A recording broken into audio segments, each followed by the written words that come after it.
तो दबा हुआ था, दिक्कत हो रहा था बहुत ज्यादा। कहेंगे क्या पवन जी कि बाबुआ बाबुआ के गोरे गोरे गाल पड़ा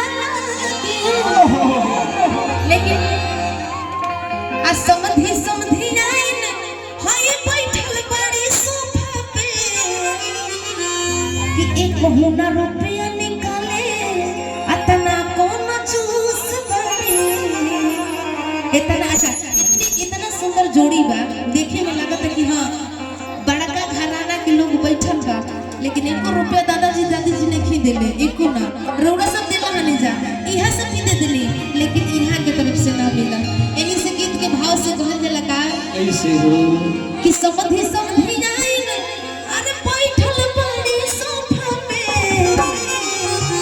और का कि इतना कंजूस भइली कि इतना कंजूस भइली लागे ना हिस्सा बाबुआ के मुंडन में इतना कंजूस भइली लागे ना शायरे बाबुआ के मुंडन में।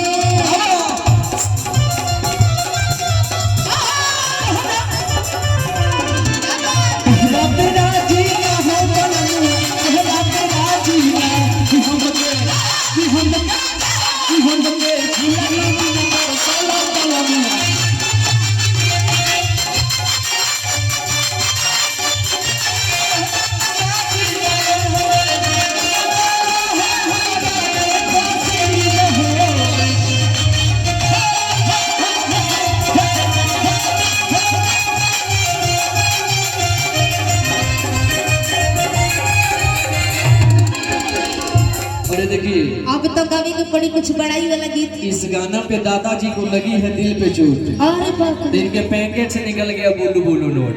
तो इसीलिए कहेंगे सुना है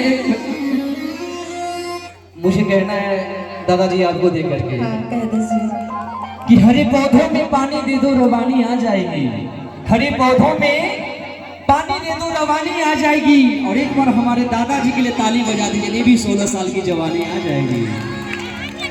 क्या बात है, दादा एकदम खुश मिजाजी इंसान है और कहते हैं एकदम अंकल आप कब से तरह गोविंदा वाला स्टाइल में नजर आ रहे थे। कहना है कि आप शकल से और अकल से शर्मिंदा नजर आते हैं, आप शकल और अकल से शर्मिंदा नजर आते हैं। अब कुर्सी पर बैठल बैठल ऐसा डांट है डोलावत तरह जैसे लगा था कि मुंबई वाले गोविंदा नजर आते हैं। थोड़ा इनकारो खातिर एक बार ताली हो जाए।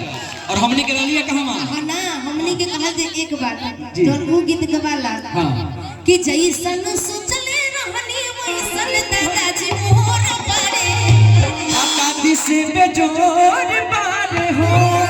ए पवन जी मेरी दादी भी बेजोड़ है, ठीक है दादाजी। मैं कहाँ करूँ, मैं ये कह रहा हूँ कि वो बेजोड़ है लेकिन उनसे भी बेजोड़ दादाजी हैं, दादी से बेजोड़ पारे हो। नहीं है, मैंने दादी को बुरा बोला क्या? नहीं। मैं ये बोला कि दादी से बेजोड़ पारे हो।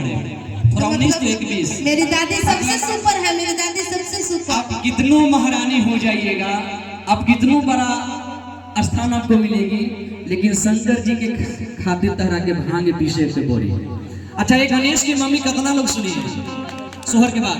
हाँ सोहर के बाद ऐसे कहने लगा कि जैसन सोचले रहनी वैसन दादा मोर पारे दादी से बेजोड़ पारे जैसन सोचले रहनी वैसन दादी मोर पारे दादी से बेजोड़ पारे।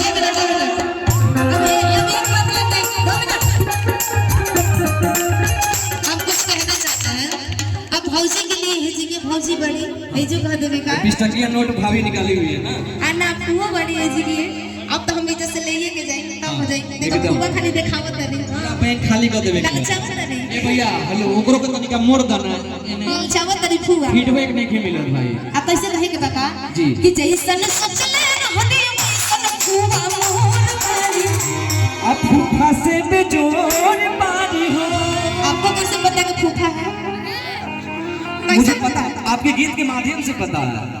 आप जो गा रही है तो मैं फील कर रहा हूँ। फील कर रहे थे, हाँ, फीलिंग सीन के अंदर है। मतलब जिसको बोलिए ना कि जोड़ी मिल रहा है, नहीं पता है एकदम देखने से नहीं पता चलता है क्या भाभी की जोड़ी मिल रहा है, कितनी सुंदर जोड़ी है। आज एक मिनट थोड़ा सा कोट पकड़ना बाबू कि आज फूफा खातिर फुआ के दुनिया में